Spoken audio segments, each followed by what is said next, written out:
Get ready to build a section of the Pacific Coast Highway. This is our review of Big Sur.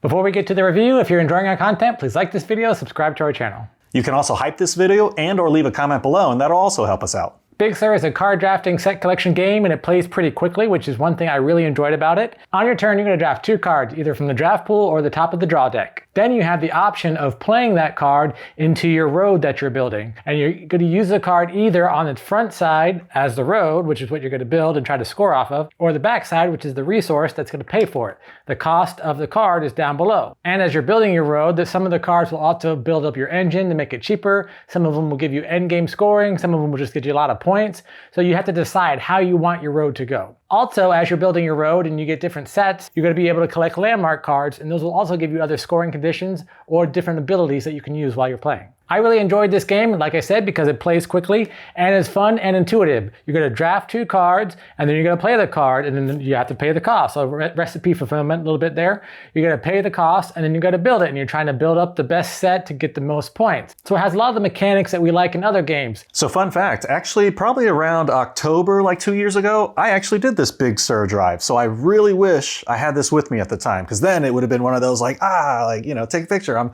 Big Sur and Big Sur. Like this would have been really fun then, because, you're driving, and then like, oh, cool, it's a bridge, and oh, it's another mountain. Oh, there's water. And then you're like, hey, you guys want to just relax a little bit and play a card game? I would say that's probably the only appropriate time that I would bring this, right? Because if I brought it I don't know, if we were in a state park in New York, right? Like it's naturey, it's fun, it plays quick, I like it, but I would feel out of place with it. I'd be like, but why? Why am I playing this? Well, it's route connection, kind of like Ticket to Ride. You're building your route. Yeah. Not like Ticket to Ride, but like the sense of you're building a route. Yes, it's Big Sur, but it could have been any road. Everything's pretty colorful with the cards. I really did like the cards that really gave you an engine building. So with those, I'm like, oh yeah, I'll have that resource, and then I can just kind of build automatically. So really, I can just hold on to good cards. But I always found myself at a certain point oh, I want to build this, but I want to build this, but I need to use this to build this. And, I got trapped there a little bit. I'm like, okay, never mind. Just whatever. Just do it. And then I think you'll still do well as long as you're still aiming to build the stretches that you need in order to score points. One of the strategies for this game is to build up the engine so that it doesn't cost you as much. However, in order to get those cards that are going to build the engine, you're still going to have to pay cards in order to build it. So if you want to get this hard hat engine being built, you're still going to need a water and a steel in order to build it the first time. It's a little bit more expensive and front heavy as you're building. Hopefully you'll have enough turns at the end to then build other things. The thing you have to think about with that is you also don't just want to build pieces of road, you also want to try to get more end game scoring conditions. So you also want the cards that give you something, a little extra bonus. Plus you want to have different symbols on the top to be able to match for the landmark cards to be able to get these different scoring conditions. Because you could have lots of stretches of road and you can get points from the road as you're building it based on how long your miles are. But if you don't have those other multipliers, you may lose out. And if you end up losing by 4 or 5 points, that could have been one different card while you were building your engine. If you had just played on a different scoring condition, you could have gotten more points. It's very intuitive in that you should do these things, but at the same time, there's that strategy of, like Lee mentioned, do I do this or do I do this? I can only do one. I'm going to do this one. As with any and all set collection games, I like to say okay, set collection, don't try and collect everything is usually what everyone always says, and what, obviously don't try and collect everything. But I always like to say to myself mentally, I could do it. I could do it and win. But I don't think you can with this one. However, there could be some way. But, you have these sceneries, right? So there's one that's a little flower, there's a little grain right here, there's a mountain, there's a tree, and you're trying to make sets of 3 at least, and that's called a stretch.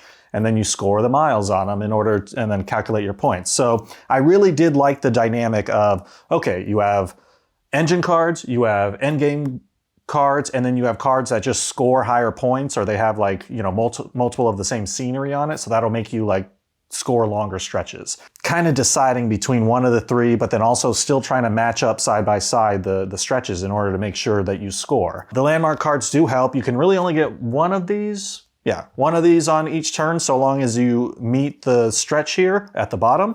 However, you can only put one of these per stretch. So if you had like a 10 stretch of trees, you can only put one of these cards on there. You're not allowed to put like more to that like met the tree requirement. So that was like one thing where I was like, oh man, but couldn't I have seen all these landmarks in this one stretch? Like, why is there only got to be one? Nope, they're just spread out.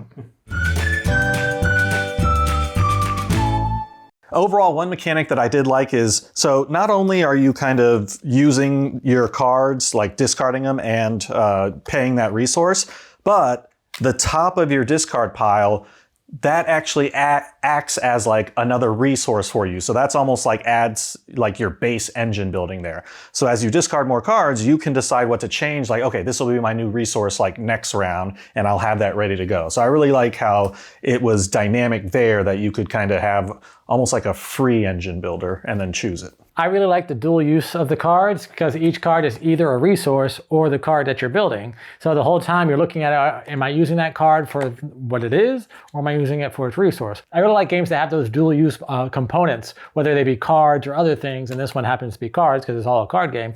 So I really appreciate dual use cards. What did you not like about it? So I know the landmark cards are important and you want to get them because some of them are like abilities or scoring. I think there were some where like some of them have an ability that when you put it on top of a certain section, like it gives you something special in that section. I think I forgot sometimes that like, oh wait, I could have done this because whatever, never mind, just go. It's a 20-minute game. Let's go, just keep going. I'm not gonna be nitpicky. The thing I didn't like about this game is the end comes up on you quickly as you're playing. Even though you can see the cards when the deck runs out, that's going to be at the end of the game. You can see it coming, but it's still just like, wait, I thought I had one more turn. I was planning to do all these kind of things. So I just felt like the end game comes up quickly on you. I feel like I just needed that one extra turn to really maximize everything I was doing. Maybe just like ends a little too quickly.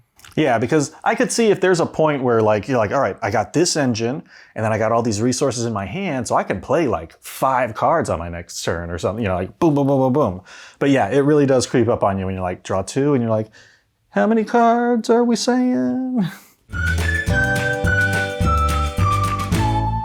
Overall, I'd play this game again. I like the artwork. Because I did drive Big Sur and, see the trees and the mountains and the water, I was like, oh, okay, cool. Because I've experienced it, I'm like, yeah, I can relate to this. Yeah, I have fun. It has a very positive just image in my head. And then also just playing it too, it's fun. It's not like cutthroaty or anything like that. So, had fun.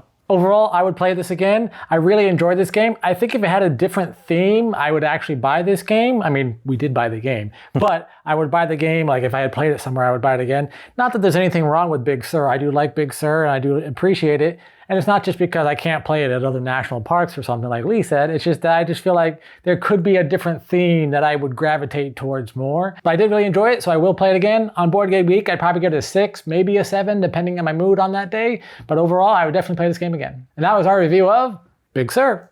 What'd you think? Is this going to be a big addition to your game night? Let us know in the comments below. Once again, if you're enjoying our content, go ahead and give this video a like, hype it up, leave a comment, and of course, subscribe to our channel. Until next time, I'm Lee. I'm Kenny, and go party like a board gamer.